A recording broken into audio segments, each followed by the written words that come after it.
first one we interviewed, you have to sign. It's just information. I think I would have. I told you that. Yeah, I got a pen if you need it.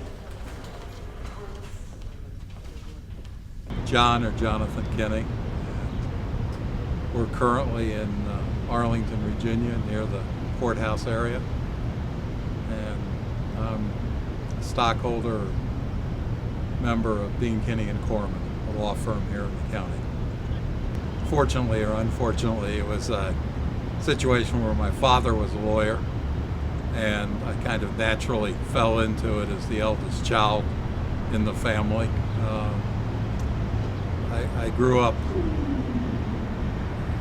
understanding some of his love for the law and some of the things that he did, and it was interesting and exciting to me, so it wasn't a hard decision to follow. Some of us still look at law as a profession more than a business. That was somewhat ingrained in me as a child, that you were really here to serve people, people that have, real needs. Sometimes they're people with unique problems, sometimes they're very personal problems, but to everybody the problem is important to them, or they wouldn't be coming to a lawyer. Kinney is a regional firm. We have around 40 attorneys, and our major practice area are areas like litigation.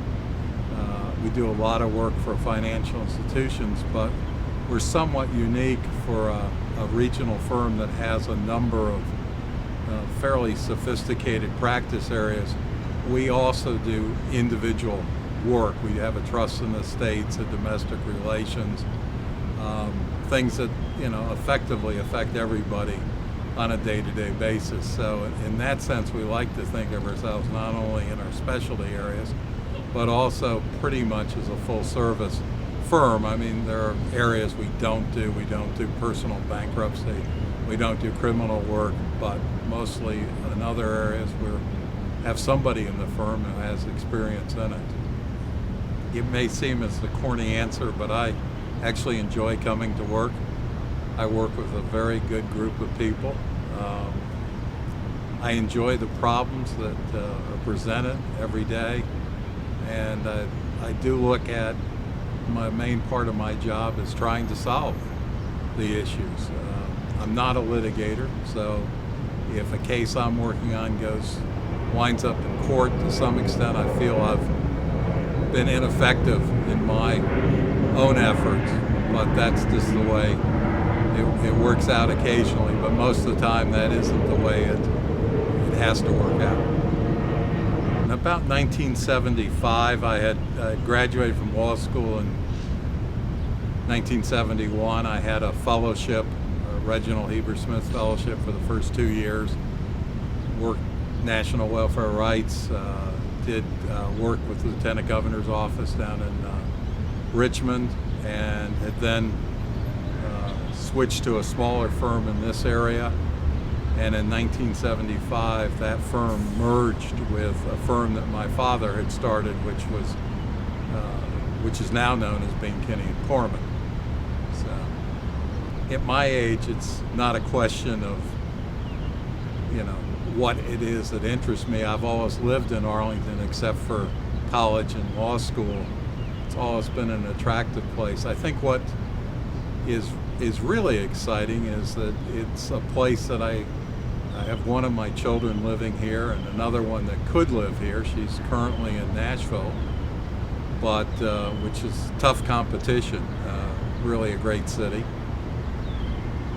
But I think the thing that Arlington has done is really transformed itself to a place that's very attractive to the millennials and different age groups.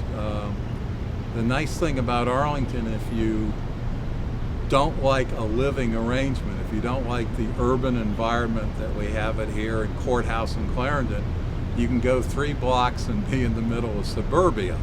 So it's pretty much, you can cover pretty much, regardless of what you want, you can find that type of living in Arlington. So it's kind of the different opportunities that you have. I think people have said one of the things you have to work at being Kinney is a sense of humor. And we've always prided ourselves on that. We don't try to take ourselves too seriously. First of all, other people don't, so why should we? We do work hard at the firm, but people do try to balance that with the lifestyle that they choose to have, and I think the firm allows that to occur for the most part. There are times being a lawyer can be very stressful, but there are times that the rewards most of the time strongly outweigh the stress and the downside of the practice. I mean, I think one of the things that when I tell people I'm an Arlington native, they talk about the change that they've seen. I think most people, at least even a lot of people who've been in Arlington the last 20 or 30 years, don't believe me when I say as a kid, during the summer in middle school or late middle school, a group of 3 or 4 guys would hop a freight train from Quincy Street out to East Falls Church. Now, that was not what it sounds like. It was a switch engine, and when going uphill it went all of 2 miles an hour, and going downhill it went all of 4 miles an hour. But today that's 66, and nobody even knows there was a train track here. So I tell people that, and the normal reaction is, "You're kidding me, you know, you made that one up."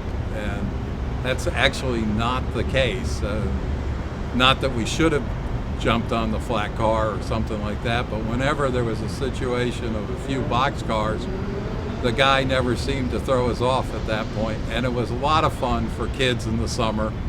It was almost like a rural community in that sense. I mean, it was changing very much. It had become suburban, but it still had some of the aspects. And today, you've got an interstate highway where that, train was, and nobody has any recollection of that. And right now, if you look behind, the scene here and other things, you're looking at Clarendon, which is one of the most successful places in the whole metropolitan region in terms of retail and being attractive to millennials, and totally has changed in the last 40, 50 years. But some of the greater changes are the ones I'm talking about, where we actually had a small train that went through the county, or you would spend your summers on this.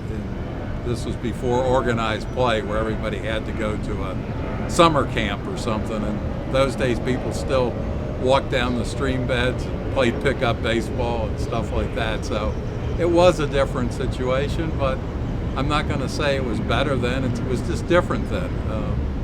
Just kind of a little bit slower time, but the advantages of what we have here now are just many, many more opportunities for individuals than we had back at that time.